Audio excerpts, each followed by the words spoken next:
နေရောင်ခြည်ဟာတဘာဝကရရှိတဲ့စွမ်းအင်အရင်းမြစ်တစ်ခုပါနေရောင်ခြည်မှာကမ္ဘာမြေနဲ့သက်ရှိဘဝအတွက်ရေရှည်တည်တံ့သောစွမ်းအင်တွေကိုရရှိပါတယ်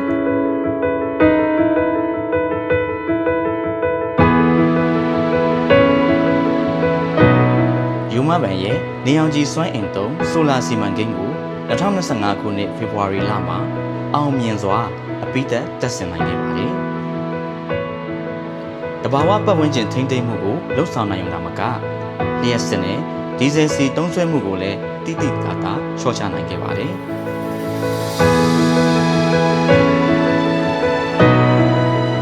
ယူမဘန်ဝန်ထမ်းတွေရဲ့နေ့စဉ်အလေးအထားနဲ့တာဝန်ယူမှုတို့ကလည်းလူမှုအတိုင်းဝိုင်းနဲ့တဘာဝပတ်ဝန်းကျင်ကိုအကျိုးပြုစေမယ်။ယူမဘန်ရဲ့ရေရှည်ရည်မှန်းချက်ပန်းနိုင်တွေမှာတစ်စိတ်တစ်ပိုင်းအနေနဲ့ပါဝင်နေပါတယ်။ရေရှည်တည်တံ့သောစွမ်းအင်ယူမဘန်၏နေရောင်ခြည်စွမ်းအင်တုံးဆိုလာစီမံကိန်း Let's ESG together with Yuma Bank